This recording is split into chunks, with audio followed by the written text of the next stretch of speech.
الحمد لله رب العالمين والصلاة والسلام على سيد الأنبياء والمرسلين وعلى آله وأصحابه وأهل بيته وذريته أجمعين. أما بعد فأعوذ بالله من الشيطان الرجيم. بسم الله الرحمن الرحيم. قال الله تبارك وتعالى: أفلا يتدبرون القرآن أم على قلوب أقفالها. صدق الله مولانا العظيم وبلغنا رسوله النبي الأمين الكريم الرؤوف الرحيم.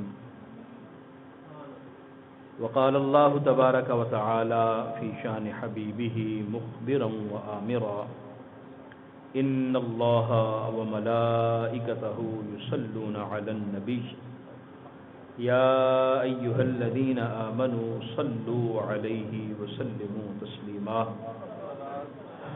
درود و سلام تمام احباب درود و سلام بآواز بلند پیش کریں. الصلاۃ والسلام علیک یا سیدی یا رسول اللہ وعلی آلک واصحابک یا سیدی یا حبیب اللہ. الصلاۃ والسلام علیک یا سیدی یا رحمۃ للعالمین وعلی آلک واصحابک یا سیدی یا امام الانبیاء والمرسلین. کوئی زبان خاموش نہ رہے. تمام احباب با آواز بلند ہدیہ درود و سلام پیش کیجیے.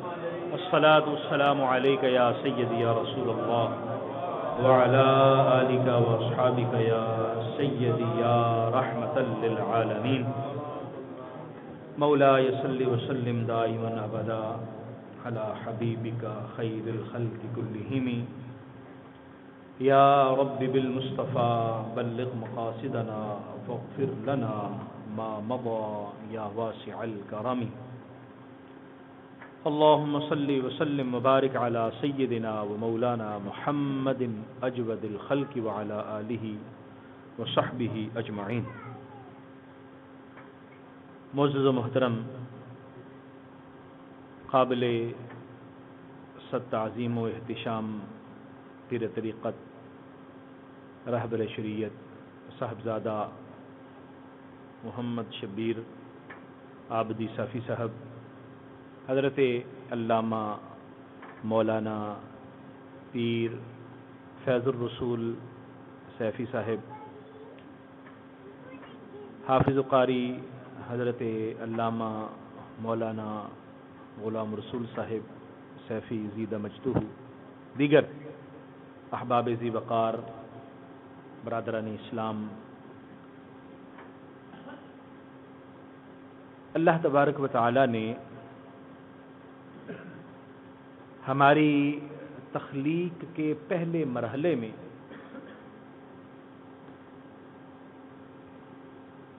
ہماری روحوں کو پیدا فرمایا تھا. تمام انسانوں کی روحیں پیدا ہوئیں اور اللہ تعالیٰ نے ان روحوں سے کچھ وعدے لیے تھے. ایک بڑا معروف وعدہ انبیاء کرام کا وعدہ، میثاق نبیین، میثاق انبیاء کرام معروف ہے. اللہ تعالیٰ نے سارے نبیوں کی روحوں کو جمع کیا. یہ خصوصی معاہدہ تھا اور خصوصی وعدہ تھا جو نبیوں سے لیا گیا تھا. وَإِذَا أَخَذَ اللَّهُ مِيثَاقَ النَّبِيِّينَ لَمَا آتَيْتُكُم مِّن كِتَابٍ وَحِكْمَةٍ. نبیوں سے وعدہ لیا، اور نبیوں جب تمہیں دنیا میں بھیجوں، تمہیں نبوت عطا کروں، تمہیں شرف رسالت سے سرفراز کروں، منصب نبوت عطا کروں اور تمہیں کتاب دوں، اور پھر میرا خاص رسول تمہارے پاس آ جائے جو تمہاری کتابوں کی بھی تصدیق کرے گا، جو تمہاری نبوت کی بھی تصدیق کرے گا، تو تم سب نے اپنی نبوت کا انتظام ختم کر دینا ہے اور پھر میرے اس نبی کی اتباع کرنی ہے، پھر میرے اس نبی کی مدد اور نصرت کرنی ہے۔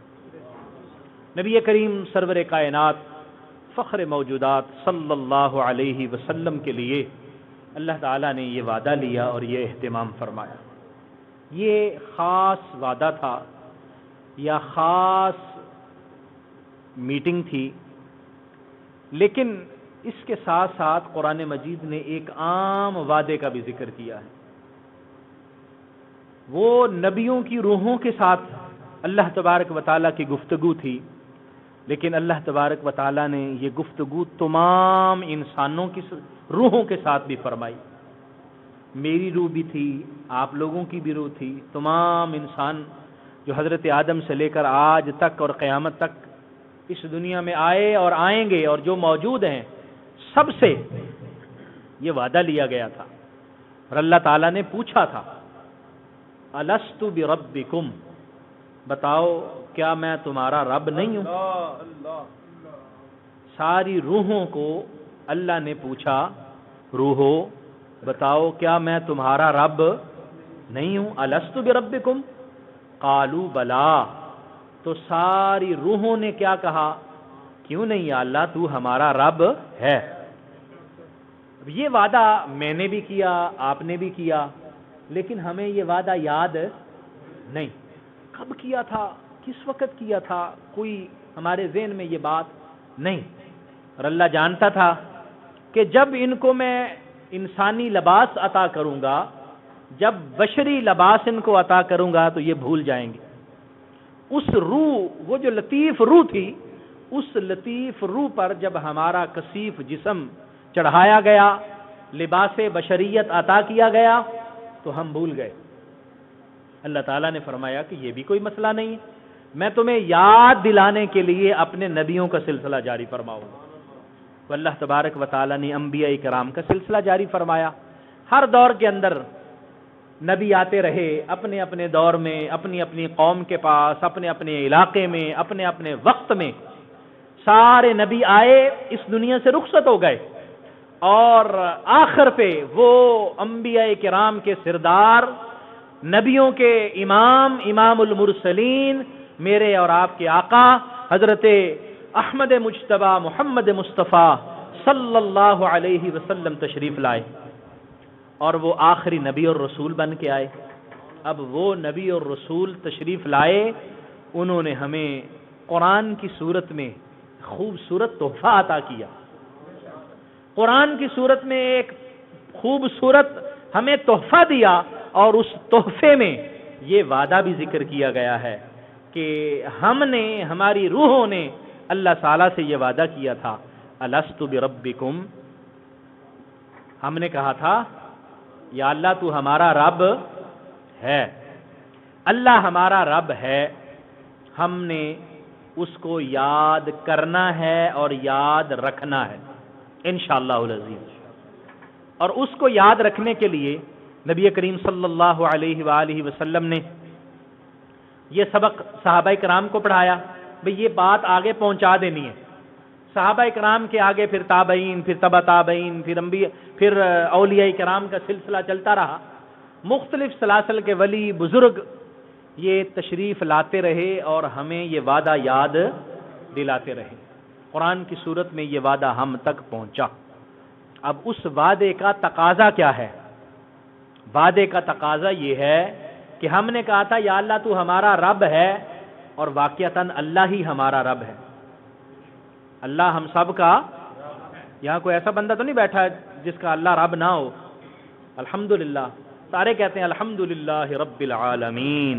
ہمارا کیا ہے مالک؟ تو ساری کائنات کا رب ہے، تو سارے عالمین کا رب ہے، تو ہر ایک چیز کو پالنے والا ہے، ہر ایک چیز کا پالن ہار ہے۔ فرمایا ٹھیک ہے، جب تمہیں یہ معلوم ہو گیا اور تم نے یہ تسلیم کر لیا کہ میں تمہارا رب ہوں، تو پھر جو میں کہتا ہوں پھر اس پر عمل بھی کرو، پھر میں جو کہتا ہوں اس کے مطابق زندگی بھی بسر کرو، پھر جو میں کہتا ہوں اس کے مطابق اپنے معاملات زندگی کو سنوارنے کی کوشش بھی کرو۔ یا اللہ ہم تیار ہیں، ہم کوشش کرتے ہیں اور ہم اس کوشش کے لیے بھی تیار ہیں۔ فرمایا پھر آؤ قرآن پڑھو، اور قرآن میں جو کچھ حکم دیا گیا ہے اس کے مطابق اپنی زندگیوں کو سنوارنے کی کوشش کرو۔ الحمدللہ ہماری یہ جو کوشش ہے، اور اس درس قرآن کی اور اس محفل پاک کی جو کوشش ہے، وہ یہی کوشش ہے کہ ہم اپنے آپ کو قرآن سے جوڑتے ہوئے اپنی زندگی کو بہتر بنانے کی کوشش کریں، اور اس کے لیے عملی طور پر جو کچھ مجھے توفیق ہوئی میں آپ کی خدمت میں عرض کرتا جاؤں گا، اور ہر محفل کے اندر چیدہ چیدہ چیزیں، تھوڑی تھوڑی چیزیں قرآن کی آیات کی روشنی میں آپ کی خدمت میں پیش کرتا ہوں، اور اس امید کے ساتھ اور اس سوچ کے ساتھ کہ انشاءاللہ ہم اس کو سنیں گے، اپنے ذہن میں جگہ دیں گے اور اس کو اپنی عملی زندگی کا حصہ بنائیں گے، کیونکہ یہ ہم جو کچھ سن رہے ہیں یہ اپنے سماعت کی لذت کے لیے نہیں ہے، یہ ہم اپنے کانوں کو مزہ دینے کے لیے نہیں سن رہے، اور نہ ہی میں آپ سے سبحان اللہ کہلوا کے ہر محفل میں داد اکٹھی کر کے میں رخصت ہو جاتا ہوں کہ ماشاءاللہ بڑے لوگوں نے سبحان اللہ کہی اور بڑے لوگ داد دیتے رہے، بڑے نعرے لگے۔ نعرہ لگانا، داد دینا، یہ آپ کو ذرا تھوڑا سا توجہ دلانے کے لیے ہوتا ہے کہ آپ متوجہ ہو جائیں کہ آپ واقعتاً موجود ہیں، ورنہ مقصد کیا ہے کہ ہمارے ذہنوں کی کھڑکی کھل جائے اور ہم جو کچھ سن رہے ہیں اس کو اپنے ذہن میں جگہ دیں، اور پھر وہ ذہن سے ہماری روح کے اندر اترتے ہوئے ہمارے جسم سے اس کا اظہار ہونا شروع ہو جائے، اور ہم نے اپنے کردار کو بہتر بنائے اور ہمارا کردار نبوی کردار سے فیض حاصل کرنے والا بن جائے، اور ہماری فکر نبوی فکر سے فیض حاصل کرنے والی بن جائے، اور ہم قرآن سے روشنی لے کر اپنی تاریکیوں کو دور کریں اور اپنی زندگیوں میں چراغ جلاتے ہوئے روشنی پیدا کرنے کی کوشش کریں۔ اللہ کریم ہمیں توفیق عطا فرمائے۔ آج جو قرآن کا پیغام آپ کی خدمت میں عرض کرنا چاہتا ہوں وہ سورہ فرقان کا آخری رکوع ہے۔ مختلف قرآن کی آیات مبارکہ اور مختلف جگہوں سے منتخب کر کے آپ کی خدمت میں عرض کرتا ہوں، جن کا تعلق ہمارے اخلاقیات کے ساتھ، ہماری زندگی کے عملی پہلوؤں کے ساتھ اور ہمارے روزمرہ معاملات کے ساتھ ہیں، تاکہ ہم اپنی زندگی کو بہتر بنائیں اور اپنی زندگی کو نبوی زندگی سے فیض والی زندگی بنانے کی کوشش کریں۔ اسی سے ہماری زندگی بہتر ہوگی اور اسی سے ہمارا معاشرہ بہتر ہوگا، اور اسی سے انشاءاللہ العزیز دنیا اور آخرت دونوں بہتر ہو جائیں گے۔ اللہ تعالیٰ نے قرآن مجید میں سورہ فرقان کے آخری رکوع میں، یہ 19ویں پارے میں، یہ سورت ویسے 18ویں پارے میں شروع ہوتی ہے اور 19ویں پارے کے پہلے پاؤں پہ جا کے ختم ہوتی ہے، اس کا آخری رکوع ہے۔ اللہ تبارک و تعالیٰ نے اپنے بندوں کا ذکر کیا، فرمایا وعباد الرحمن، رحمان کے بندے، وہ کتنے خوش نصیب لوگ ہیں جن کو اللہ فرماتا ہے کہ یہ میرے بندے ہیں۔ ہم کہتے ہیں نا کہ میں اللہ کا بندہ، آپ کہتے ہیں میں اللہ کا بندہ، ہم سارے کہتے ہیں ہم اللہ کے بندے، لیکن مزہ تب ہے جب اللہ فرمائے یہ میرا بندہ ہے۔ مزہ تو تب ہے نا، اللہ فرمائے یہ میرا بندہ، یہ میرا بندہ۔ آپ دیکھیے ایک استاد ہے نا، اللہ تعالیٰ نے استاد کو بڑا رتبہ دیا، بڑا نامور استاد ہے، اور ہم کہیں کہ میں فلاں استاد کا شاگرد ہوں، میں فلاں استاد کا شاگرد ہوں، ہم اپنی نسبت اس معزز اور بلند پایا ہستی کے ساتھ جوڑتے ہیں۔ فلاں شیخ الحدیث ہے، میں اس کا شاگرد ہوں، فلاں شیخ الحدیث، فلاں بزرگ، فلاں پیر صاحب، ہم اس کے شاگرد۔ حضرت اخندزادہ مبارک سیف الرحمان، کتنا بڑا نام ہے، ہماری یہ سعادت ہے کہ ہم ان سے بیعت ہونے کا شرف رکھتے ہیں، ہمارا تعلق اس سلسلے کے ساتھ ہے جس کے سپہ سالار حضرت اخندزادہ مبارک سیف الرحمان ہے۔ یہ بڑی سعادت کی بات ہے نا، لیکن مزے کی بات تب ہے کہ جب وہ فرما دیں کہ یہ میرا مرید ہے، جب وہ شیخ الحدیث فرما دیں یہ میرا شاگرد ہے، یہ میرا مرید ہے، تو پھر مریدی کا مزہ بھی ہے اور پھر شاگردی کا مزہ بھی ہے۔ اور اللہ تعالیٰ نے قرآن میں کیا فرمایا، وعباد الرحمن، رحمان کے بندے، یعنی میرے بندے، میں رحمان ہوں، میرے بندے۔ یا اللہ تیرے بندے کون ہیں؟ فرمایا یہ جو آگے والی ساری باتیں ہیں نا، یہ میرے بندوں کی نشانیاں ہیں. جس کے اندر یہ نشانیاں پیدا ہوں، جس بندے کے اندر یہ نشانیاں پائی جا رہی ہوں، وہ سمجھ لیں کہ وہ اللہ کا بندہ ہے. وہ عباد الرحمن و عبد الرحمن ہے. ایک ہے نام عبد الرحمن، ایک ہے اسم با مسمى ہونا، ایک ہے اس صفت کے ساتھ متصف ہونا جو بیان کی جا رہی ہے. اللہ کریم ہمیں ان ساری صفات کو سمجھنے کی، یاد رکھنے کی اور عمل کرنے کی توفیق عطا فرمائے، تاکہ ہم بھی اللہ کے بندوں میں شمار ہو جائیں. عباد الرحمن، فرمایا اللہ کے بندے کون ہیں؟ فرمایا عباد الرحمن الذین یمشون علی الارض ہونا. عباد الرحمن کی پہلی صفت یہ ہے کہ وہ اس زمین پر چلتے ہوئے اکڑتے، تکبر کے ساتھ، غرور کے ساتھ زندگی نہیں گزارتے. وہ اس دنیا میں رہتے ہوئے عاجزی اور انکساری کے ساتھ زندگی گزارتے ہیں. یہیں سے پچھلے ہمارے درس کے اندر بھی حضرت لقمان نے جو اپنے بیٹے کو نصیحتیں کی تھی نا، اس میں یہ نصیحت بھی شامل تھی. مطلب یہ ہے کہ یہ مجرب نسخہ ہے اور یہ تجربہ شدہ چیز ہے کہ جس شخص کو اللہ بلندیاں عطا فرماتا ہے، پھر وہ بڑا بنتا نہیں ہے، پھر وہ بڑا بولتا نہیں ہے. اللہ کریم خود اس کو بڑا فرما دیتا ہے. اس کا ظاہر کرنے کی ضرورت نہیں میں بڑا ہوں، اللہ کریم اس کو بڑا فرما دیتا ہے. لیکن اس کی صورتحال کیا ہے؟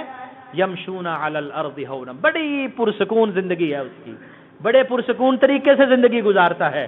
کوئی دھینگا مشتی نہیں، کوئی گالم گلوچ نہیں، کسی کے ساتھ لڑائی جھگڑا نہیں. اور اگر کبھی ایسا موقع آ جائے کہ کہیں لڑنا ہی پڑ جائے، فرمایا کہ وہ کیا کرتے ہیں؟ وَإِذَا خَاطَبَهُمُ الْجَاهِلُونَ قَالُوا سَلَامًا. اور جب کوئی جاہل لڑائی جھگڑا کرنے کے لیے اس سے مخاطب ہوتا ہے، اس کے معیار سے نیچے ہو کے بات کرتا ہے، وہ کیا کہتے ہیں؟ قالوا سلاما. وہ دور سے سلام کر دیتے ہیں، بھائی میں اس لیول پہ نہیں آؤں گا، میں اس لیول پہ نہیں آؤں گا. ایک بزرگ تھے، وہ ایک جگہ پر بیان کر رہے تھے،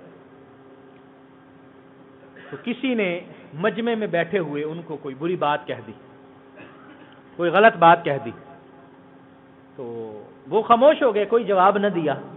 اس نے پھر بات کی تو کوئی جواب نہ دیا. جب تیسری مرتبہ اس نے بات کی نا، تو وہ بابا جی کہنے لگے کہ پتر، مجھے اس کرسی پر آتے آتے زندگی کے 25-30 سال لگ گئے ہیں، اور مجھے یہاں سے اتر کے وہاں بیٹھنے میں صرف ایک فکرے کی ضرورت ہے.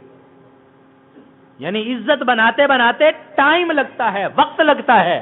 انسان کو ایک رتبے اور مقام پر پہنچتے پہنچتے ٹائم درکار ہے، وقت درکار ہے، لیکن اس رتبے سے نیچے گرنے کے لیے کوئی وقت نہیں. ایک جملہ بولیں، ایک بات کہیں، سارا کچھ ملیا میٹ ہو گیا. آپ دیکھیے کہ بڑے بڑے لوگ، کتنے ایسے لوگ ہیں کہ وہ اپنے آپ کو کس مقام پر پہنچا دیتے ہیں. اللہ نہ کرے زبان سے کوئی ایسی گستاخی ہو گئی اہل بیت کے متعلق، صحابہ کے متعلق، کسی بزرگ کے متعلق، وہ دڑام سے نیچے آتے ہیں اور کیا دھرا سارے کا سارا ملیا میٹ ہو جاتا ہے. اس لیے فرمایا وَإِذَا خَاطَبَهُمُ الْجَاهِلُونَ قَالُوا سَلَامًا. اور جب جاہل ان سے مخاطب ہوتے ہیں تو وہ کہتے ہیں بھائی مجھے میرا سلام قبول کرو. یہ اس کو ہم کہتے ہیں سلام میں متارکہ، یعنی ترک کرنے والا سلام. السلام علیکم، وعلیکم السلام، آپ خیریت سے ہیں؟ وہ کوئی اور بات کہتا ہے، آپ خیریت سے ہیں؟ اللہ حافظ، فی امان اللہ کہہ کے اپنی راہ لیتے ہیں. تو اللہ کے بندے کون ہیں؟ عاجزی اور انکساری کرنے والے، اور لڑائی جھگڑے سے بچنے والے، لڑائی جھگڑے سے دور رہنے والے. یہ یاد رکھنی ہے بات. یہ نہیں ہے کہ ہم ڈھونڈے کہ کہیں آج کل کوئی لڑائی جھگڑا نہیں ہو رہا، کوئی آج کل کوئی مسئلہ کوئی ایسا نہیں ہوا، کوئی پتہ کریں کہاں پر کوئی صورتحال ہے تاکہ ہم وہاں پہنچیں. نہیں، بچیں، دامن بچائیں. اللہ کریم کو عاجزی پسند ہے، سکون پسند ہے، اور اللہ کریم کو امن پسند ہے، لڑائی جھگڑا پسند نہیں. اسی طرح ارشاد فرمایا والذین یبیتون لربہم سجدا وقیاما. اور اللہ کے بندے جو رحمان کے بندے ہیں نا، ان کی ایک صفت یہ بھی ہے کہ ان کی راتیں اللہ کی بارگاہ میں سجدہ کرتے ہوئے اور قیام کرتے ہوئے گزرتی ہیں۔ رات کو اللہ کی بارگاہ میں وہ قیام بھی کرتے ہیں، رات کو اللہ کی بارگاہ میں سجدہ بھی کرتے ہیں۔ اب اس میں بھی مختلف کیفیات ہیں اور مختلف رتبے اور درجات ہیں لوگوں کے۔ بعض لوگ تو وہ ہیں کہ لوگ سوتے ہیں اور وہ جاگنا شروع کر دیتے ہیں اور مصلی بچھا لیتے ہیں، پھر اللہ کی بارگاہ کے اندر ساری ساری رات عبادت میں گزر جاتی ہے۔ مجھے سیدہ طیبہ طاہرہ سیدہ خاتون جنت سلام اللہ علیہا ورضی اللہ عنہا آپ کا واقعہ یاد آتا ہے۔ آپ حضرت امام حسن اور حسین کو سلا دیا اور سلا کے مصلی بچھا لیا اور اللہ کی بارگاہ میں سجدے میں گر پڑی، ساری رات اللہ کی بارگاہ میں سجدے میں پڑی رہی۔ ادھر سے صبح کے مؤذن نے اللہ اکبر کی صدا بلند کی، اللہ اکبر۔ آپ نے سر سجدے سے اٹھایا اور اللہ کی بارگاہ میں عرض کیا، مالک تو نے اپنی راتوں کو کتنا چھوٹا بنایا ہے کہ تیری ایک بندی دل بھر کے جی بھر کے سجدہ بھی نہیں کر سکتی، اتنی چھوٹی رات کہ میرا سجدہ بھی پورا نہیں ہوا اور رات ختم ہو گئی ہے۔ اللہ کے ایسے بندے بھی موجود ہیں، اللہ کے ایسے بزرگ اور بلند پایا ہستیاں بھی موجود ہیں جن کی ساری ساری رات اللہ کی عبادت میں گزر جاتی ہے۔ میرے آقا کریم صلی اللہ علیہ وآلہ وسلم کی کیفیت کیا ہے؟ حضرت سیدہ عائشہ صدیقہ رضی اللہ تعالی عنہا فرماتی ہیں کہ حضور مصلی بچھا لیتے، اللہ اکبر کہہ کے شروع ہو جاتے اور ساری ساری رات اللہ کی عبادت میں گزر جاتی۔ آپ کے پاؤں مبارک سوج جایا کرتے تھے۔ اللہ نے قرآن نازل کیا اور فرمایا، یا ایھا المزمل قم اللیل الا قلیلا، اے مزمل کی چادر اوڑھنے والے، اے چادر اوڑھنے والے، آپ رات کو قیام کریں، الا قلیلا، مگر کم قیام کریں، اتنی رات قیام نہ کریں، نصفہ او انقص منہ قلیلا، آدھی رات کر دیں یا آدھی رات سے بھی تھوڑا کر دیں۔ محبوب تو ساری ساری رات کھڑا رہتا ہے اور ساری ساری رات کھڑے تیرے پاؤں سوج جاتے ہیں، ساری ساری رات نہ کھڑا ہوا کر۔ حضرت عبداللہ ابن مسعود رضی اللہ تعالیٰ عنہ کی روایت اور صحابہ کرام روایت فرماتے ہیں حضور علیہ الصلوۃ والسلام کی 80 راتیں گزرتی ساری ساری رات۔ فرماتے ایک مرتبہ ایسا ہوا، صحابی روایت کرتے ہیں کہ حضور علیہ الصلوۃ والسلام نے نماز شروع فرمائی۔ فرماتے ہیں کہ میں نے بھی حضور کے پیچھے نیت کر لی کہ چلو حضور نماز پڑھ رہے ہیں تو میں بھی حضور کے پیچھے نفلی نماز پڑھ رہے تھے، میں بھی ثواب حاصل کر لیتا ہوں۔ فرماتے ہیں حضور صلی اللہ علیہ وسلم نے سورہ بقرہ کی تلاوت کرنا شروع کر دی، الف لام میم ذالک الکتاب شروع ہو گیا۔ کہتے ہیں کہ میں پیچھے کھڑا رہا، میرا خیال یہ تھا کہ حضور آدھا پارا پورا کر کے رکوع کر لیں گے۔ حضور علیہ الصلوۃ والسلام پڑھتے رہے، پورا پارا ہو گیا۔ میں نے کہا پورے پارے پہ تو رکوع کریں گے، پورے پارے پہ بھی رکوع نہیں ہوا۔ دوسرا پارا شروع ہو گیا، تیسرا پارا شروع ہو گیا۔ میں نے کہا اب سورہ بقرہ ختم ہوتی ہے تو حضور پھر رکوع تو کریں گے ہی کریں گے۔ جب سورہ بقرہ ختم ہوئی تو حضور نے سورہ آل عمران شروع فرما دی۔ کہتے ہیں کہ میرے دل میں بڑا برا خیال آیا، تو لیکن میں نے اس پر کوئی عمل نہ کیا۔ حضور صلی اللہ علیہ وسلم تلاوت فرماتے رہے، حضور نے سورہ آل عمران بھی تلاوت فرمائی، سورہ نساء بھی تلاوت فرمائی، یعنی ایک رکعت کے اندر اتنی تلاوت فرما رہے ہیں۔ کسی صحابی نے پوچھا بھی تیرے دل میں برا خیال کیا آیا تھا؟ کہتا برا خیال یہ آیا تھا کہ میں حضور کو تنہا چھوڑ دوں اور پیچھے بیٹھ جاؤں، مجھ سے اتنا زیادہ کیسے کھڑا ہو سکتا بندہ، تو میں بیٹھ جاؤں، یہ برا خیال میرے ذہن میں آیا تھا۔ یعنی اللہ کریم نے وہ ہستیاں بھی اس دنیا میں بھیجی اور انہی کے توسل اور انہی کی برکت سے اللہ کریم ہم پر برکت نازل فرماتا ہے۔ اللہ کے ولی ایسے کوئی گزرے ہیں، ساری ساری رات اللہ کی عبادت میں گزر جاتی ہے، وہ عباد الرحمن جن کو اللہ فرماتا ہے یہ میرے بندے ہیں۔ اچھا اب میرے لیے اور آپ کے لیے کیا ہے؟ ہم تو کمزور لوگ ہیں، ہم تو نکمے سے لوگ ہیں، فرض نماز بھی پوری نہیں پڑھی جاتی۔ سبحان اللہ، قربان جاؤں اپنے آقا مدنی تاجدار حبیب کبریا صلی اللہ علیہ وسلم پر۔ ہمارے لیے اتنی آسانیاں کائنات میں کسی امت کے لیے اتنی آسانیاں نہیں ہیں جتنی آسانیاں ہمارے لیے حضور کی وجہ سے پیدا ہوئی ہیں۔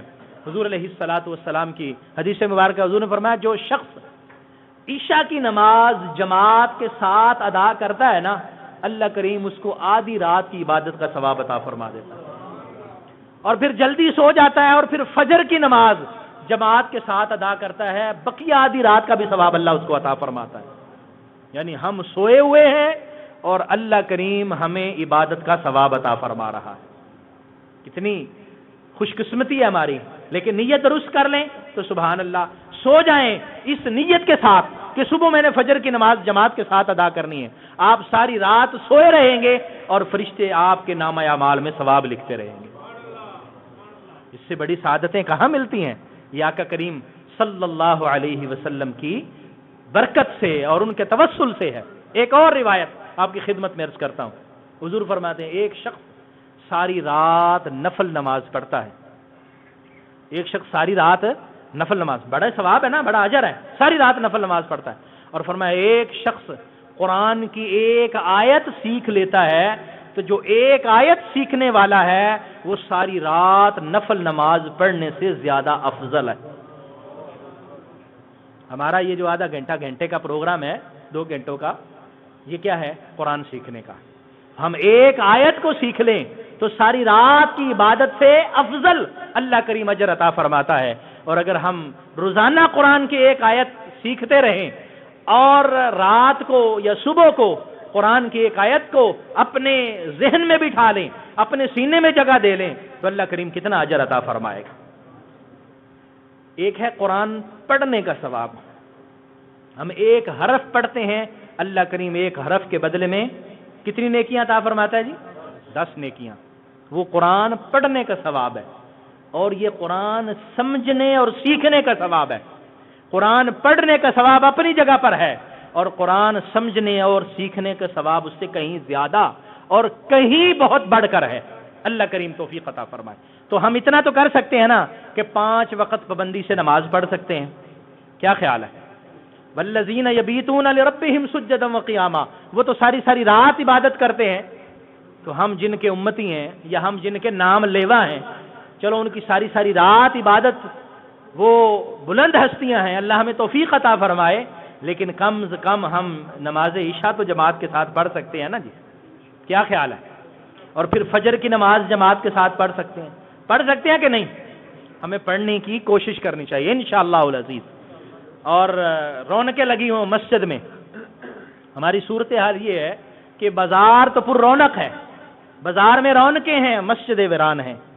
مسجدیں ڈھونڈ رہی ہیں کہ نمازی کدھر گئے، اور بازار جو ہے وہ آباد ہیں اور شاد ہیں، اور مسجدیں ہمیں انتظار کر رہی ہیں ہمارا کہ آ جائیں یہ لوگ اللہ کی عبادت میں اور اللہ کی رضا حاصل کرنے کی کوشش کریں. اللہ کریم ہم سب کو توفیق عطا فرمائے. والذین یقولون ربنا اصرف عنا عذاب جہنم ان عذابها کان غراما. جو اللہ کے بندے ہیں نا، ان کے اندر ایک اور صفت پائی جاتی ہے. وہ صفت یہ ہے کہ وہ کبھی بھی اللہ کے عذاب سے بے خوف نہیں ہوتے. اللہ کے عذاب سے بے خوف نہیں ہوتے. انہیں اللہ کے عذاب کا ڈر رہتا ہے، کہیں میرے اس عمل کی وجہ سے اللہ مجھے پکڑ نہ لے، کہیں میری اس بات کی وجہ سے میری پکڑ نہ ہو جائے. وہ ڈرتے رہتے ہیں. انہیں بے خوفی نہیں ہے. ہم آج کے دور میں بہت زیادہ بے خوف ہو گئے ہیں. اتنے بے خوف ہو گئے ہیں کہ ہم کہتے ہیں کہ وہ کی ہو گیا، دیکھی جائے گی قیامت والے دن جو ہوئے گا، قبر میں جو ہوگا دیکھی جائے گی. بہت سارے لوگوں کو یہ بات سننے کو دیکھتے ہیں، لیکن ہمیں ایسی بات نہیں کرنی. اللہ کیا فرماتا ہے؟ فرمایا وَلِمَنْ خَافَ مَقَامَ رَبِّهِ جَنَّتَانِ. جو شخص اللہ کے سامنے کھڑے ہونے سے ڈر گیا، وَلِمَنْ خَافَ مَقَامَ رَبِّهِ، اپنے رب کے سامنے کھڑے ہونے سے ڈر گیا، فرمایا اللہ کریم اس کو 2 جنتیں عطا فرمائے گا. وَلِمَنْ خَافَ مَقَامَ رَبِّهِ جَنَّتَانِ فَبِأَيِّ آلَاءِ رَبِّكُمَا تُكَذِّبَانِ. اللہ کی کس کس نعمت کو ہم فراموش کر سکتے ہیں، اللہ کی کس کس نعمت کو جٹلا سکتے ہیں. بس اللہ کا خوف ہو. اور ویسے بھی حضور نے ارشاد فرمایا الایمان بین الخوف والرجاء. ایمان خوف اور امید کے درمیان ہے. خوف اور امید کے درمیان. امید کس بات کی؟ امید اس بات کی ہے اللہ بڑا کریم ہے، اللہ بڑا رحیم ہے، وہ بڑا فضل کرتا ہے، وہ انشاءاللہ ہمارے گناہوں کو ضرور معاف فرما دے گا. یہ امید ہے. اور خوف کیا ہے؟ یار اللہ رحیم تو ہے، کریم تو ہے، لیکن میری کوتاہیوں کی وجہ سے اللہ میری پکڑ بھی کر سکتا ہے، وہ قہار بھی ہے، وہ جبار بھی ہے، اس کی وہ صفات بھی ہیں، میری پکڑ بھی ہو سکتی ہے۔ تو خوف اور ایمان اور رجا دونوں چیزیں، امید اور خوف دونوں چیزیں، یہ ایمان کا بنیادی حصہ ہے۔ حضرت سیدنا عمر فاروق رضی اللہ تعالی عنہ، ابو بکر صدیق رضی اللہ عنہ، دیگر صحابہ اکرام کو آپ دیکھ لیں، ان کو کنفرم جنت کی بشارتیں ملی ہوئی ہیں، کنفرم نام لے کر، ابو بکر فی الجنہ، عثمان فی الجنہ، علی فی الجنہ، عمر فی الجنہ، حضور نے نام لے کر جنت کی بشارتیں عطا فرمائی ہیں۔ لیکن کیا مجال ہے کہ زندگی میں پھر بھی کوئی کسی موقع پر کوئی انگلی اٹھا دے کہ ان کو جنت کی بشارتیں دی گئی تھیں تو انہوں نے کہا جنت تو مل گئی ہے، اب کیا کرنا ہے؟ نہیں، ان کی پوری زندگی عمل کی زندگی ہے، اور رسول اللہ صلی اللہ علیہ وسلم کی سنت کے مطابق زندگی بسر ہو رہی ہے۔ اور عمر فاروق کی صورتحال کیا ہے؟ بیٹھے ہوئے ہیں اور تنکا پکڑا ہوا ہے، تنکا پکڑ کے کہہ رہے ہیں کاش کہ میں یہ تنکا ہوتا کہ قیامت والے دن اللہ کے سامنے حاضر تو نہ ہونا پڑتا، اللہ کے سامنے حاضر ہو کر سوالوں کے جواب دینے ہیں، تو جب میں تنکا ہوتا تو سوالوں کے جواب تو نہ دینے پڑتے۔ ان کی کیفیت یہ ہے، اور رونے کی حالت یہ ہے۔ حضرت عثمان غنی رضی اللہ تعالی عنہ، آپ قبرستان جاتے تھے یا جب بھی جنت البقیع کی طرف جاتے، قبر کو دیکھتے تو اتنا روتے۔ ایک دن ایک ساتھی عرض کرنے لگے، امیر المومنین آپ کے سامنے جنت کا ذکر ہوتا ہے، دوزخ کا ذکر ہوتا ہے، آپ کے سامنے قیامت کا ذکر ہوتا ہے، آپ اتنا نہیں روتے، لیکن قبر کو دیکھ کر اور قبر کا ذکر سن کے آپ بہت روتے ہیں، وجہ کیا ہے؟ فرمایا وجہ یہ ہے کہ یہ قبر یہ قیامت کے مرحلوں میں سے پہلا مرحلہ ہے، اور جو قبر میں کامیاب ہو گیا پھر وہ حشر میں کامیاب ہے، اور جو قبر میں پھنس گیا، قبر میں پکڑا گیا، تو پھر وہ سمجھے کہ پکڑا گیا۔ تو میں جب قبر دیکھتا ہوں تو مجھے اپنی قبر یاد آتی ہے، میں اس لیے روتا ہوں۔ وہ حضرت عثمان غنی وہ صحابی ہیں جنہیں حضور صلی اللہ علیہ وسلم نے کتنی مرتبہ جنت کی بشارت عطا فرمائی، اور جب غزوہ تبوک کا موقع تھا آپ نے فرمایا عثمان تیرا کوئی عمل تمہیں کوئی نقصان نہیں پہنچائے گا، تو جنتی ہے۔ انہوں نے کنواں خرید کر مسلمانوں کے لیے وقف فرمایا، حضور نے فرمایا جنتی ہے۔ اور بہت سارے مواقع آئے، حضرت عثمان غنی کو نبی کریم صلی اللہ علیہ وسلم نے جنت کی بشارت نام لے کر عطا فرمائی، لیکن انہوں نے کبھی عمل میں کوتاہی نہیں کی۔ اس لیے ایمان والے کون ہیں؟ ایمان والے وہ ہیں کہ جو اللہ کی بارگاہ میں خوف رکھتے ہیں اور اللہ کی بارگاہ میں گزارش کیا کرتے ہیں؟ ربنا اصرف عنا عذاب جہنم، اے اللہ ہم سے جہنم کے عذاب کو دور فرما دے۔ یہ دعا مانگتے ہیں، ان عذابہا کان غراما، بے شک جہنم کا عذاب بڑا سخت عذاب ہے، بہت سخت عذاب ہے۔ اور جہنم سے میرے آقا کریم صلی اللہ علیہ وسلم کی احادیث موجود ہیں، جہنم سے حضور صلی اللہ علیہ وسلم نے پناہ مانگی، حضور علیہ الصلاۃ والسلام نے استغفار کیا، کثرت سے استغفار کیا۔ حضرت عائشہ صدیقہ رضی اللہ تعالی عنہا سوال کرتی ہیں کہ حضور آپ کو اللہ سے بخشش مانگنے کی، استغفار کرنے کی کیا ضرورت ہے؟ حضور آپ تو اللہ کے نبی اور رسول اور سب سے افضل اور اعلیٰ ہیں، حضور آپ کیوں استغفار کرتے ہیں؟ حضور فرماتے ہیں افلا اکون عبدا شکورا، عائشہ کیا میں اللہ کا شکر گزار بندہ نہ بنوں؟ اللہ نے مجھ پر کتنا کرم کیا ہے، میرے عمل جتنے بھی بڑے ہیں، لیکن عاجزی اور انکساری کا تقاضا کیا ہے؟ یا اللہ مجھے بخش دے، یا اللہ مجھے بخش دے۔ میرے نبی کی کوئی خطا نہیں ہے، میرے نبی کا کوئی گناہ نہیں ہے، نبی معصوم ہوتے ہیں، صغیرہ کبیرہ ہر طرح کے گناہوں سے معصوم عن الخطا ہوتے ہیں، لیکن پھر حضور پھر بھی دن میں 100 مرتبہ اللہ کی بارگاہ میں استغفار فرمایا کرتے تھے، استغفر اللہ الذی لا الہ الا هو الحی القیوم واتوب الیہ۔ اور آقا کریم صلی اللہ علیہ وسلم اللہ کی بارگاہ میں توبہ کیا کرتے تھے، تو ہمیں تو اللہ کی بارگاہ میں توبہ کرتے رہنا چاہیے۔ تو جو عباد الرحمن ہیں ان کی ایک صفت یہ ہے کہ وہ اللہ کے عذاب سے ڈرتے ہیں، خوف میں رہتے ہیں کہ کہیں اللہ ہمارے کسی گناہ کی وجہ سے ہماری پکڑ نہ فرما لے، کیونکہ جہنم کا عذاب بڑا سخت عذاب ہے اور بہت برا ٹھکانہ ہے۔ اور اہل ایمان عباد الرحمن جو رحمان کے بندے ہیں ان کی ایک اور صفت بھی یہاں بیان فرمائی گئی، والذین اذا انفقوا لم یسرفوا ولم یقتروا وکان بین ذلک قواما.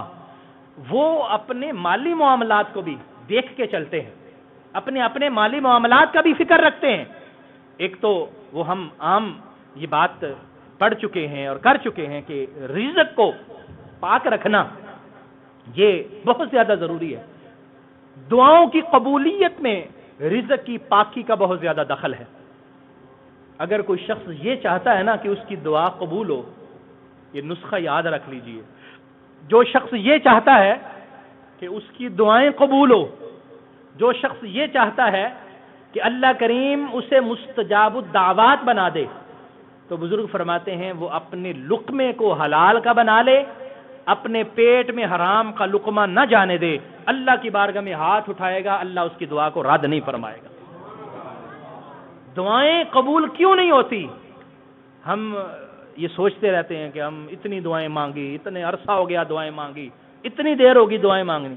تو دعائیں قبول نہ ہونے کی ایک یہ وجہ بھی ہے کہ ہمارا رزق پاک نہیں ہے، ہمارا لقمہ پاک نہیں ہے، ہمارا لقمہ حلال نہیں ہے.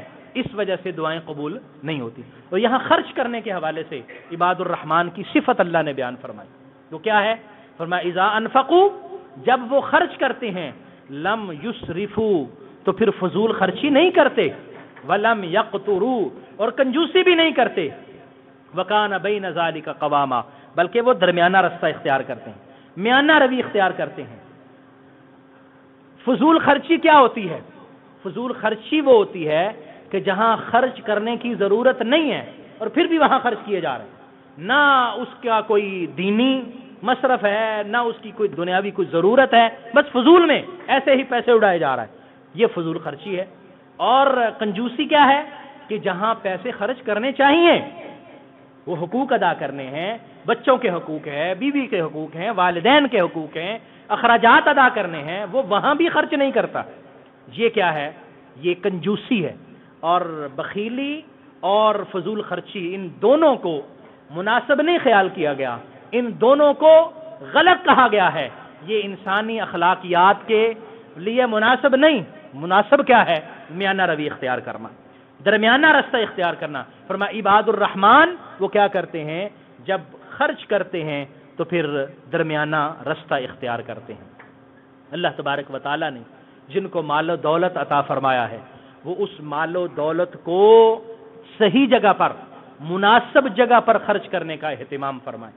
میرے آقا کریم صلی اللہ علیہ وآلہ وسلم نے ارشاد فرمایا کہ اللہ نے جسے مال عطا فرمایا ہے، اس مال کے اندر اس کے بچوں کا بھی حق ہے، اس کے گھر والوں کا بھی حق ہے، والدین کا بھی حق ہے، اور جو مساکین فقراء ہیں اللہ نے اس کا بھی حق اس میں رکھا ہوا ہے. اللہ نے آپ پر زکوٰۃ فرض کی ہے تو آپ زکوٰۃ نہیں دے رہے تو آپ بخیل اور کنجوس کے دائرے میں آ جائیں گے. اور اگر جہاں خرچ نہیں کرنا، نعوذ باللہ من ذالک، جس طرح ہمارے ہاں معاشرے میں ناچ گانے کے اندر پیسوں کو خرچ کیا جاتا ہے، فضولیات میں بہائے جاتے ہیں، شراب کے اندر بہائے جاتے ہیں، یہ سارے کے سارے اس طرح کے مصرف، اور جوئے کے اندر پیسے بہائے جاتے ہیں، یہ سارے مصرف کیا ہیں؟ یہ فضول خرچی کے اندر شامل ہیں، اور اس کو مناسب خیال نہیں کیا گیا. عباد الرحمن کون ہیں؟ عباد الرحمن وہ ہیں جو اپنے پیسے کا غلط استعمال نہیں کرتے، جو فضول خرچی بھی نہیں کرتے، کنجوسی بھی نہیں کرتے، بلکہ میانہ روی اختیار کرتے ہیں. والذین لا يدعون مع اللہ الہا آخر، اور عباد الرحمن وہ ہیں کہ جو اللہ کے ساتھ کسی اور کی عبادت نہیں کرتے، اس وحدہ لا شریک کی عبادت کرتے ہیں، اس وحدہ لا شریک کے علاوہ کسی کی عبادت نہیں کرتے. عبادت صرف اور صرف اللہ کی ہے، اللہ کے علاوہ کسی کو سجدہ جائز نہیں، اللہ کے علاوہ کسی کو سجدہ جائز نہیں. ایک مسئلہ میں آپ کی خدمت میں عرض کر دوں، آپ ذرا درود شریف پڑھیے، میں ایک مسئلہ آپ کی خدمت میں عرض کرتا ہوں.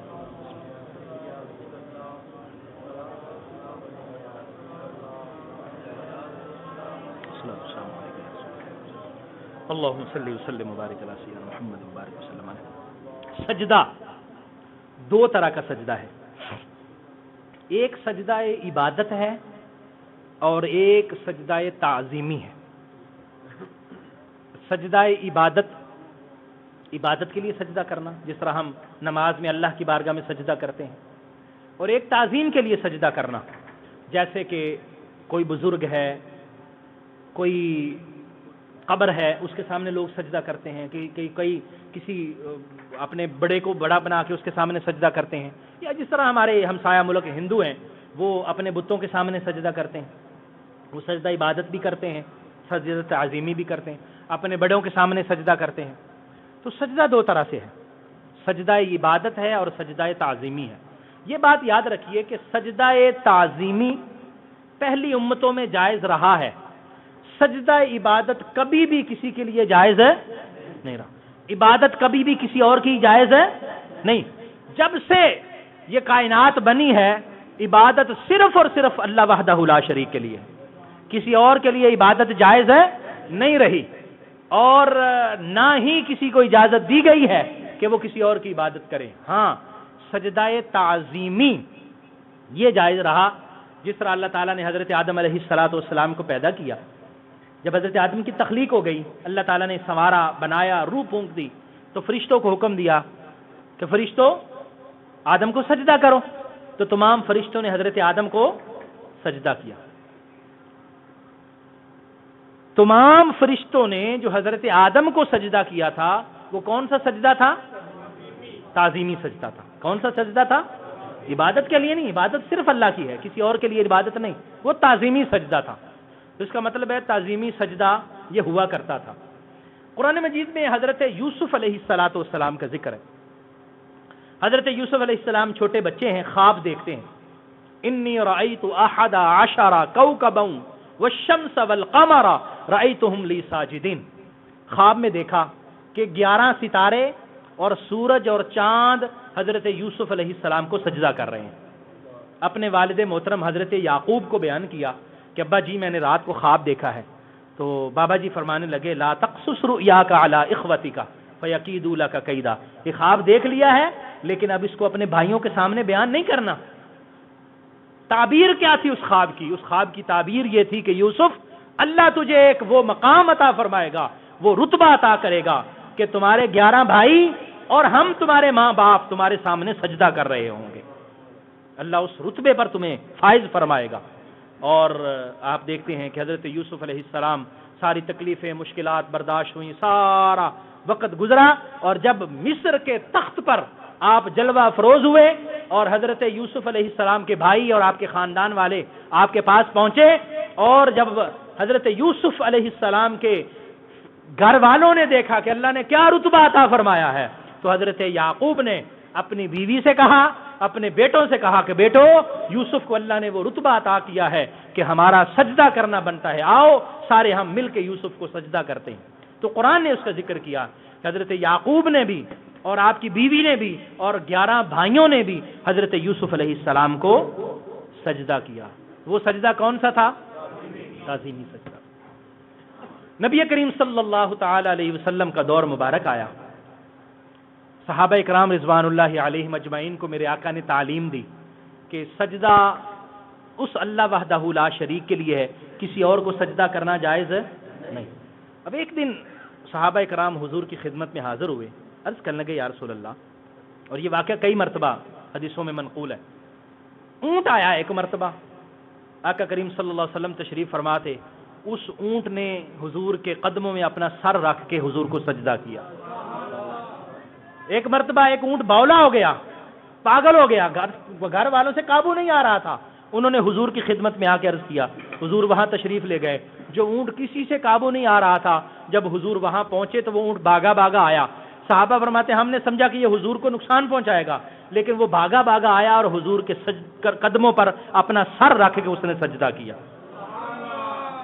پھر ایسی روایات ہیں کہ حضور علیہ السلام کو درختوں نے سجدہ کیا۔ ایک مرتبہ ایک درخت کو حضور نے بلایا، وہ درخت آیا اور آ کے اپنی شاخوں کو جھکا کے حضور کے پاؤں میں گر گیا اور حضور کو سجدہ کیا۔ مختلف روایات میں صحابہ نے حضور کی خدمت میں عرض کر دیا یا رسول اللہ، جانور آپ کو سجدہ کر رہے ہیں، درخت آپ کو سجدہ کر رہے ہیں، یہ ساری چیزیں آپ کو سجدہ کر رہی ہیں، ہم مومن زیادہ حقدار ہیں کہ آپ کو سجدہ کریں، ہمیں اجازت دیں کہ ہم آپ کو سجدہ کریں۔ میرے آقا کریم صلی اللہ علیہ وسلم نے ارشاد فرمایا، میرے صحابہ اللہ کے علاوہ کسی کو سجدہ کرنا جائز نہیں. اگر کسی کو میں سجدے کی اجازت دیتا تو میں بیوی کو کہتا کہ وہ اپنے شوہر کو سجدہ کرے, بیوی کو حکم دیتا کہ وہ اپنے شوہر کو سجدہ کرے, لیکن اللہ کے علاوہ کسی کو سجدہ جائز نہیں. تو ساری گفتگو سجدے کے حوالے سے جو ہے, اس کا خلاصہ یہ ہے کہ ہمارے لیے سجدہ عبادت تو ویسے ہی حرام تھا پہلے ہی, ہمارے لیے سجدہ تعظیمی بھی حرام ہے. ہم سجدہ تعظیمی نہیں کر سکتے, کسی کے لیے اجازت نہیں. اس لیے یہ ذہن میں رکھ لیں, کوئی پیر فقیر ہو, کوئی مزار ہو, کتنے اللہ کے بڑے ولی کیوں نہیں ہیں, جب نبی کریم صلی اللہ علیہ وسلم نے فرمایا مجھے سجدہ جائز نہیں ہے, تو پھر ولی کتنا ہی بڑا کیوں نہ ہو اس کو سجدہ کیسے جائز ہو سکتا ہے؟ کوئی دربار کتنا ہی بڑا کیوں نہ ہو جو اس کو سجدہ کیسے جائز ہو سکتا ہے؟ اس لیے اہل سنت و جماعت پر یہ ایک الزام بھی ہے, اور بعض لوگ نہ واقفیت ہونے کی وجہ سے اور نہ لا علمی کی وجہ سے یہ کر بیٹھتے ہیں. اس لیے میں یہ بات واضح طور پر عرض کر رہا ہوں کہ کسی طرح کا سجدہ کرنا جائز نہیں. سجدہ عبادت کسی نے کیا تو وہ مشرک ہو جائے گا, اللہ نہ کرے دائرہ اسلام سے باہر نکل جائے گا. اور اگر سجدہ تعظیمی کیا تو گناہگار ہوگا, گناہ کبیرہ ہے. اس لیے کسی طرح کا سجدہ ہمارے لیے درست نہیں. اللہ نے کیا ارشاد فرمایا؟ اللہ تعالیٰ نے ارشاد فرمایا کہ وہ کیا کرتے ہیں, لا يدعون مع اللہ الہا آخر, اللہ کے علاوہ کسی اور کی عبادت نہیں کرتے, بس وحدہ لا شریک کی عبادت ہے. ولا يقتلون النفس التي حرم اللہ الا بالحق, اور اہل ایمان کی, عباد الرحمن کی جو اگلی صفت ہے وہ یہ ہے کہ وہ کسی جان کے قاتل نہیں بنتے, کسی کو قتل نہیں کرتے. قتل کرنا کتنا بڑا گناہ ہے, کتنا بڑا گناہ ہے. میرے آقا کریم صلی اللہ علیہ وآلہ وسلم کی نسبت سے محرومی اتنی بڑی یہ مصیبت ہے, اور اتنی بڑی نعمت کا چھن جانا ہے.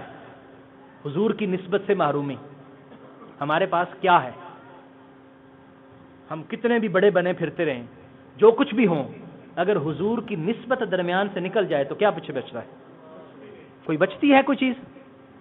ایک نسبت ہے جس پر ہمیں مان ہے, ہمیں فخر کہہ لیں, مان کہہ لیں, بھروسہ کہہ لیں, آسرا کہہ لیں, سہارا کہہ لیں, اور وہ ایک آسرا ہے, اور آقا کریم صلی اللہ علیہ وسلم کی نسبت کا آسرا ہے.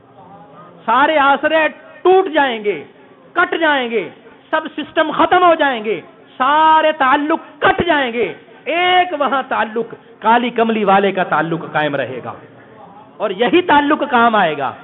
اور اس تعلق کو کبھی ٹوٹنے نہ دیں, اس تعلق کو کبھی کمزور نہ پڑنے دیں, اس تعلق کو کبھی ہاتھ سے جانے نہ دیں. میرے آقا کریم صلی اللہ علیہ وسلم نے کیا فرمایا؟ بڑی اہم بات, بڑی اہم روایت آپ کے سامنے رکھنے لگا ہوں. میرے حضور نے فرمایا, من حمل الصلاح علینا فلیس منا, جس نے ہم پر اسلحہ لہرایا ہمارا اس سے کوئی تعلق نہیں ہے. مارا نہیں, شوٹ نہیں کیا, گولی چلائی نہیں, تلوار ماری نہیں, خنجر مارا نہیں, چاقو مارا نہیں, ڈنڈا مارا نہیں, صرف کیا کیا؟ حاملہ علینا, لہرایا. حضور کیا فرماتے ہیں؟ فلیسا منا, ہم وہ شخص ہم میں سے جس نے کسی مسلمان کے اوپر اسلحہ لہرا دیا, اس کو گن پوائنٹ پہ سیدھا اس کی طرف گن کر دی, اور یا اس طرح کا کوئی چاقو نکال کے اس کو دھمکی دے ڈالی, خنجر نکال کے دھمکی دے ڈالی, تلوار نکال کے دھمکی دے ڈالی. میرے آقا کریم صلی اللہ علیہ وسلم کی نسبت سے محرومی, اتنی بڑی سزا اس شخص کو ملے گی. کل قیامت کے دن وہ ڈھونڈے گا, یا رسول اللہ میں آپ کا امتی ہوں. حضور فرمائیں گے میں نے تمہیں کہا تھا کہ کسی مسلمان کو ڈرانا نہیں, کسی مسلمان پر اسلحہ نہیں لہرانا, کسی مسلمان کو خوف زدہ نہیں کرنا. تم نے یہ کیا, میرا تمہارے ساتھ کوئی تعلق, اللہ معاف فرمائے. ہمارے پاس پیچھے کیا رہ جائے گا؟ آج ہم یہاں دنیا میں اپنے سٹیٹس کو اپ کرنے کے لیے, ویسے ہی بعض لوگوں کو میں نے دیکھا, میں خود وہ آپ کا کیا مسئلہ ہے اس کے ساتھ؟ نہیں ذرا ڈرا کے رکھنا, دبا کے رکھنا. آپ نے دیکھا ہوگا, سنا ہوگا, وہ ذرا دبا کے رکھو, تھوڑا سا اس کو ذرا تھوڑا سا پریشر میں رکھو, تاکہ پتہ چلے کہ وہ ہم بڑے ہیں اور وہ چھوٹا ہے. یہ نبوی طریقہ کار نہیں ہے، یہ مسلمان کا طریقہ کار نہیں ہے۔ میرے آقا کریم صلی اللہ علیہ وآلہ وسلم نے بڑی سختی کے ساتھ ان چیزوں کی ممانعت فرمائی ہے۔ اس کا مطلب ہے کہ یہ جو دہشت گرد ہیں، جو مسلمانوں پر قاتلانہ حملے کر رہے ہیں، بم دھماکے کرتے ہیں، مسلمانوں کو شہید کرتے ہیں، ان کا اسلام کے ساتھ کوئی تعلق نہیں، نبی کریم صلی اللہ علیہ وسلم کی امت کے ساتھ ان کا کوئی تعلق نہیں۔ ابھی پچھلے دنوں ہمارے حضرت صاحب کے ایک بہت بڑے خلیفہ مسجد میں نماز پڑھانے کے لیے تشریف لائے، نماز پڑھ رہے تھے، مغرب کی نماز ایک رکعت پڑھ لی تھی تو صف میں کھڑے ہوئے ایک شخص نے خودکش دھماکہ کر دیا اور وہ خود بھی شہید ہو گئے، بہت بڑے عالم دین، بہت خوبصورت نعت خان کابل میں، اور 70 لوگ اور بھی شہید ہو گئے۔ اور پاکستان میں بھی ایسا آپ نے بارہا دیکھا۔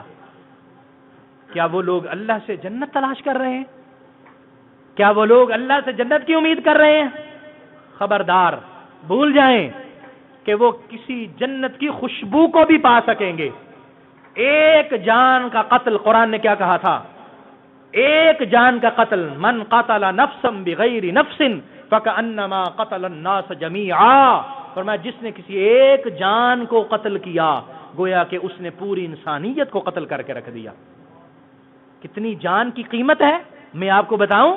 ایک بندہ مومن کی عزت کی اور حرمت کی اور جان کی قیمت کتنی ہے؟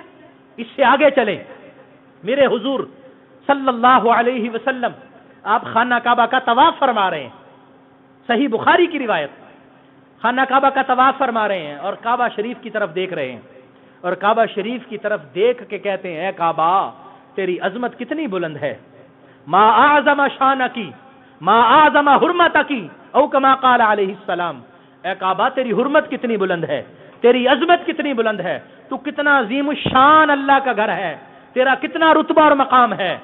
حضور نے پھر کعبہ کو مخاطب کر کے فرمایا لحرمت المؤمن اعظم منک یا کعبہ او کما قال، حضور فرماتے ہیں اے کعبہ تیری عظمت و شان جتنی بھی بلند ہے لیکن بندہ مومن کی عزت اور حرمت تیری شان سے بھی بڑھ کر ہے۔ نعرہ تکبیر، نعرہ رسالت، نعرہ رسالت، نعرہ حیدری، نعرہ تحقیق، تاجدار ختم نبوت، تاجدار ختم نبوت۔ صحیح بخاری کی روایت اور دیگر احادیث میں بھی یہ روایت موجود ہے۔ کتنی بڑی آقا کریم صلی اللہ علیہ وسلم نے بات فرمائی، مومن کی عزت اور حرمت کتنی بلند ہے، مومن کی عزت اور حرمت۔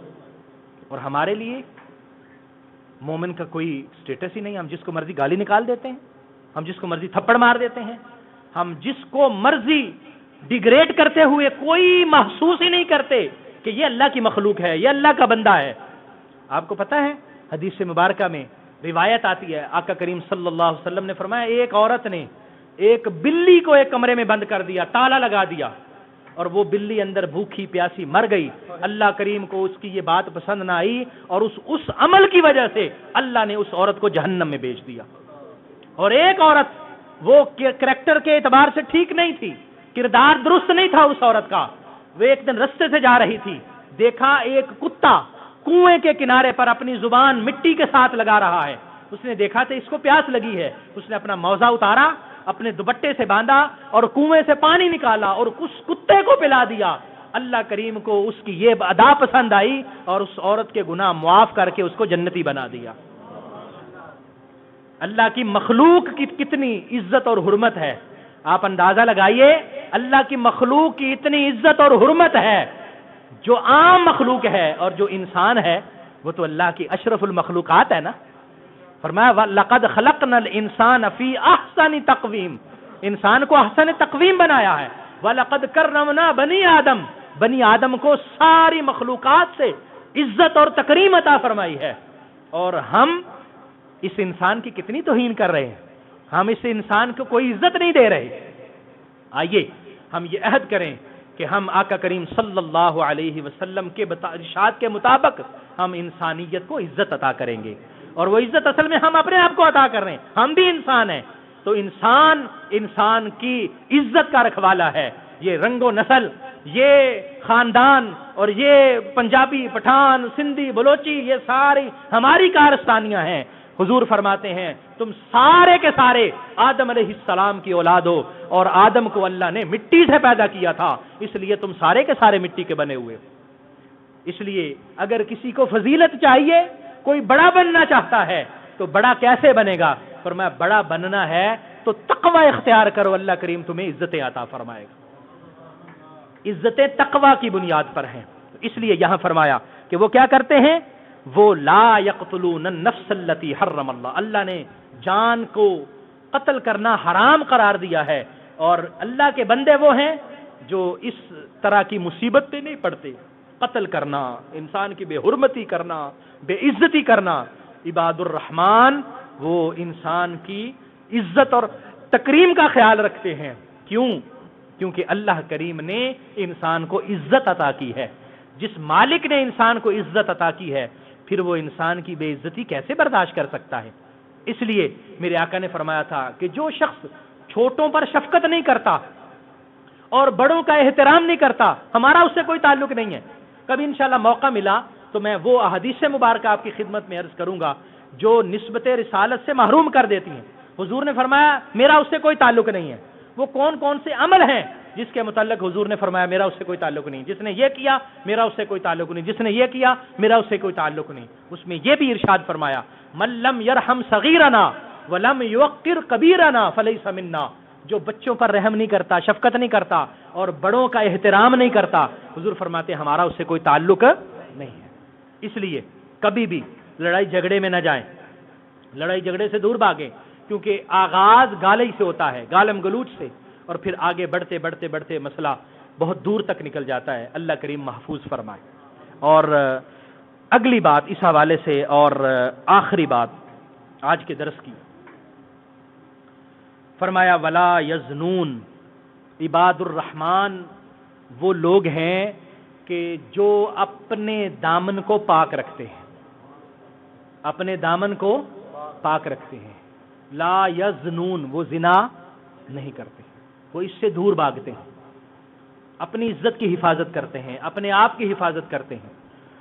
نبی کریم صلی اللہ تعالی علیہ وآلہ وسلم نے احادیث مبارکہ میں اس گناہ کی اتنی زیادہ قباحتیں بیان فرمائی۔ سورہ نور کے اندر اس کی باقاعدہ سزا کا ذکر کیا گیا، اور اس کی سزا حدیث مبارکہ میں مذکور ہے اور قرآن میں بھی مذکور ہے۔ حدیث مبارکہ میں جو اس کی سزا ہے، وہ جو شادی شدہ شخص ہے، یعنی اتنا بڑا گناہ ہے اور اتنا بڑا اور برا اس کو سمجھا گیا ہے، شریعت نے اس کو سمجھا۔ حضور علیہ الصلوۃ والسلام نے فرمایا کہ جو شخص شادی شدہ ہو اور یہ گناہ کرے، اس کی سزا کیا ہے؟ اس کو سنگسار کر دیا جائے۔ کیا کر دیا جائے؟ رجم کر دیا جائے۔ سنگسار کا مطلب کیا ہوتا ہے؟ ایک جگہ پر میدان میں بٹھا دیا جائے اور لوگ پتھر مار مار کے اس کو ہلاک کر دیں۔ جس کو عزت کا خیال نہیں ہے، جس کو معاشرے کی حرمت کا خیال نہیں ہے، جس کو کسی کے پردے کا اور چار دیواری کا خیال نہیں ہے، حضور سرور دو عالم صلی اللہ علیہ وسلم نے کتنی زیادہ بڑی سزا کا اس کا ذکر کیا۔ اور جو غیر شادی شدہ اس عمل میں مبتلا ہو، قرآن نے اس کی سزا ذکر کی، فرمایا کہ الزانیۃ والزانی فجلدوا کل واحد منہما 100 جلدہ۔ اس کی سزا کیا ہے؟ اس کو 100 کوڑے لگائے جائیں، 100 کوڑے۔ قرآن نے اس کی سزا ذکر کی جو غیر شادی شدہ ہوں، یعنی اتنی سخت اس پر وعید کا ذکر کیا گیا۔ آج کے اس دور کے اندر میرے بھائیوں، یہ مصیبت بہت زیادہ عام ہو رہی ہے، بہت زیادہ عام ہو رہی ہے۔ جب سے یہ سوشل میڈیا اور یہ ساری چیزیں عام ہوئی ہیں، انہوں نے نوجوانوں کے اخلاق کو برباد کرنے میں بڑا کردار ادا کیا۔ ہم نے ان چیزوں سے کچھ سیکھنا تھا، وہ سیکھا تو ہم نے شاید کچھ نہیں ہے یا بہت کم ہے، لیکن بگاڑ اس نے زیادہ پیدا کیا ہے۔ اب میرے نوجوان بھائی، میرے دوست، میرے بیٹے یہاں بیٹھے ہیں، بیٹا اپنی عزت کی حفاظت کریں، لوگوں کی عزت کی حفاظت کریں۔ اللہ کریم جل مجدہ نے ہمیں بڑی سختی سے منع فرمایا ہے ان سارے معاملات میں۔ اپنے آپ کو اور جہاں آپ جس معاشرے میں رہتے ہیں اس کو بچانے کے لیے اپنا کردار ادا کریں۔ اس کے لیے ہم کیا کر سکتے ہیں؟ سب سے پہلے قرآن نے جو ذکر کیا ہے، فرمایا وَلَا تَقْرَبُوا الزِّنَا۔ آپ قرآن کو پڑھیں نا تو قرآن نے یہ نہیں کہا کہ وہ زنا نہ کریں، بلکہ کیا کہا؟ وَلَا تَقْرَبُوا الزِّنَا، زنا کے قریب بھی نہ جائیں، یعنی اتنا بڑا گناہ تھا تو قریب بھی نہ جائیں۔ مفسرین نے اس کی تفسیر میں جو قریب بھی نہ جائیں کا حکم دیا ہے نا، لا تقربوا، قریب بھی نہ جائیں، وہ فرماتے ہیں قریب نہ جانے کا کیا مطلب ہے؟ کہتے ہیں قرآن پڑھیں، قرآن میں ہی یہ ذکر ہے کہ پہلا مرحلہ انسان کی نگاہ ہوتی ہے، نظر ہوتی ہے، اور قرآن نے کیا فرمایا؟ قُل لِّلْمُؤْمِنِينَ يَغُضُّوا مِنْ أَبْصَارِهِمْ، مومنوں سے کہہ دے اپنی نگاہوں کو نیچا رکھا کریں۔ قُل لِّلْمُؤْمِنَاتِ يَغْضُضْنَ مِنْ أَبْصَارِهِنَّ، اور مومن خواتین سے بھی کہہ دیں وہ بھی اپنی نگاہوں کو نیچا رکھا کریں۔ تو نگاہوں کی پاکیزگی اور نگاہوں کو نیچا رکھنا یہ وہ پہلا مرحلہ ہے جہاں ہم اپنے آپ کو روک سکتے ہیں۔ ہم یہاں سے اپنے آپ کو پیچھے ہٹائیں، اور اگر کہیں غلطی سے نظر پڑ بھی گئی تو نگاہ نیچی کر لو، یہیں سے روکیں، اور پھر اس سے آگے بات بڑھتی ہے، پھر گفتگو، پھر آگے بڑھتا بڑھتا انسان وہ ساری حدود پامال کر جاتا ہے اور حدود کراس کر جاتا ہے جس سے شریعت نے منع فرمایا ہے۔ اس لیے فرمایا ولا یزنون، یہ گناہ نہ کریں۔ نبی کریم صلی اللہ علیہ وسلم کے دور میں ایک صحابی سے یہ غلطی ہو گئی، یہ خطا ہو گئی۔ جب غلطی ہو گئی نبی کریم صلی اللہ علیہ وسلم کی بارگاہ میں حاضر ہو گئے، غلطی ہو گئی ہے، انہوں نے محسوس کیا کہ یہ بہت بڑا گناہ میں نے کر لیا، اب اس گناہ سے اس دنیا میں اپنے آپ کو صاف کر لوں تو کر لوں، قیامت والے دن وغیرہ پکڑا جاؤں گا، اللہ کے سامنے تو کوئی چیز چھپی نہیں ہے۔ آگے حضور کی خدمت میں آ گئے، یا رسول اللہ مجھ سے غلطی ہو گئی ہے۔ حضور نے تفتیش کی، پوچھا، سارا کچھ اس نے وضاحت سے بتایا، حضور یہ غلطی میں نے کی ہے، شادی شدہ ہو؟ شادی شدہ ہوں۔ حضور نے فرمایا پھر اس کو سزا دی جائے گی۔ اس کو سزا ملی، ان کو سنسار کیا گیا، اور جب ان کو پتھر پڑ رہے تھے اور وہ پتھر کھاتے کھاتے اس دنیا سے رخصت ہو گئے تو ایک خون کا قطرہ کسی صحابی کے جسم پر پڑ گیا، اور انہوں نے نفرت کا اظہار کیا، اظہار کرتے ہوئے کہا کہ یہ کیسے کتے کی موت مر گیا، اگر یہ چھپا لیتا، اپنی بات نہ بیان کرتا تو اس طرح تو نہ مرتا۔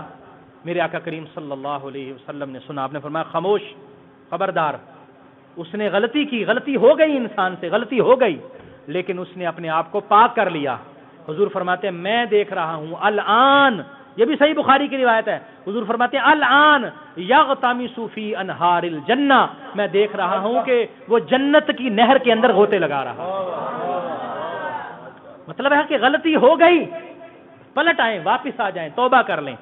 آج کے دور میں تو وہ سزاؤں کا سلسلہ نہیں ہے، تو ہمارے لیے کیا ہے؟ بس اگر کسی سے خطا ہو گئی بس رک جائے، اللہ کی بارگاہ میں توبہ کرے، استغفار کرے، معافی مانگے، اور جن کو اللہ نے پاک رکھا ہوا ہے وہ عہد کریں کہ انشاءاللہ ہم اپنے دامن کو پاک رکھیں گے۔ اور دوسری اس حوالے سے اہم بات وہ یہ ہے کہ اس غلطی کو ہم معاشرے سے ختم کر سکتے ہیں اور ان خطاؤں سے معاشرے کو پاک کر سکتے ہیں۔ وہ کیسے؟ ہم نکاح کو آسان کریں، ہم نکاح کو آسان کریں۔ نکاح کو آسان کیسے کریں؟ یہ جو جہیز کا سلسلہ ہے، یہ جو بڑے بڑے خرچہ جو ہے، اخراجات ہیں، بڑی بڑی جو ہے وہ مصیبتیں آ گئی ہیں، اتنے زیادہ لوازمات بن چکے ہیں کہ ایک غریب آدمی کو اپنے بیٹے بیٹی کی شادی کرنے کے لیے پتہ نہیں کتنے پاپڑ بیلنے پڑتے ہیں، پتہ نہیں کیا کیا مصیبتیں اٹھانا پڑتی ہیں، اور اس کو اس معاشرے میں اپنی ناک بچانے کے لیے پتہ نہیں کیا کیا کرنا پڑتا ہے، قرض لینا پڑتا ہے، لوگوں سے بھیک لینی پڑتی ہے۔ میں نے تو ایسے لوگوں کو دیکھا ہے جو سود پر قرض لے کر اپنے بچوں کی شادیاں کر رہے ہیں، یعنی یہ فرض ادا کرنے کے لیے گناہ بھی کما رہے ہیں، لیکن کیا کریں، معاشرے کی مصیبت ایسی بن گئی ہوئی ہے۔ اس لیے میں عرض کرتا ہوں کہ معاشرے میں آپ بسم اللہ کریں، اللہ نے جس کو بیٹے عطا کیے ہیں وہ آگے بڑھیں، قدم اٹھائیں، اور جس کی طرف رشتہ بھیجا ہے ان کو کہیں بھائی ہمیں صرف بیٹی چاہیے، آپ کلمے پڑھا کر نکاح پڑھا کے بیٹی ہمارے حوالے کر دیں، وہ ہماری بیٹی ہے، ہمیں جہیز کی کوئی ضرورت ہے نہیں۔ ایک بیٹی ہمارے گھر میں آتی ہے، وہ کتنے برتنوں میں کھانا کھاتی ہے، اس کو کتنی کرسیوں کی ضرورت ہے، اس کو کتنے سٹوں کی ضرورت ہے، کتنے بستروں کی ضرورت ہے، ہم پتہ نہیں کیا کیا کچھ اکٹھا کر لیتے ہیں۔ اور اگر کوئی کمی بیشی ہو تو ہماری جو بزرگ مائیں ہیں وہ تانے دیتے، وہ ان کو سکون نہیں آتا، وہ کہتی ہیں کہ تو گھر سے کیا لے کے آئی، تیری ماں نے تجھے کیا دیا، وغیرہ وغیرہ۔ آئیے اپنا ماحول بنائیے، بسم اللہ کیجئے، آپ دیکھیے آپ غریب لوگوں کی بیٹیوں کے سر پہ ہاتھ رکھیں گے، اللہ کریم آپ کو کتنی عزتیں عطا فرماتا ہے۔ آپ بسم اللہ کریں، آپ بیٹیوں کو اپنے گھروں میں لے کے آئیں، بغیر جہیز کے لے کے آئیں، نکاح کو آسان کریں گے، معاشرے کے اندر یہ برائیاں ختم ہو جائیں گی۔ آج صورتحال یہ ہے کہ آج گناہ کرنا آسان ہے اور نکاح کرنا مشکل ہو گیا ہوا ہے۔ نکاح کو جتنا آسان کریں گے گناہ اتنا مشکل ہوگا اور ختم ہوگا انشاءاللہ العزیز۔ یہ جو میں نے آپ کی خدمت میں باتیں عرض کی، یہ کون لوگ ہیں؟ عباد الرحمن، جو رحمان کے بندے ہیں اور جو چاہتے ہیں، الحمدللہ ہم سارے چاہتے ہیں کہ ہم رحمان کے بندے بنیں، اور اللہ ہمیں کہے کہ یہ میرے بندے ہیں، اللہ ہمیں کہے یہ میرے بندے ہیں، عباد الرحمن ہیں یہ۔ تو اگر ہم اللہ کے بندے بننا چاہتے ہیں تو ہمیں ان چیزوں پر عمل کرنے کی کوشش کرنی چاہیے۔ انشاءاللہ جب ہم کوشش کریں گے اللہ کریم توفیق بھی عطا فرمائے گا اور اللہ کریم ہمارے لیے آسانیاں بھی عطا فرمائے گا۔ اللہ کریم ہم سب کو عمل کی توفیق عطا فرمائے، آمین۔ وآخر دعوایا ان الحمدللہ رب العالمین۔ اللہم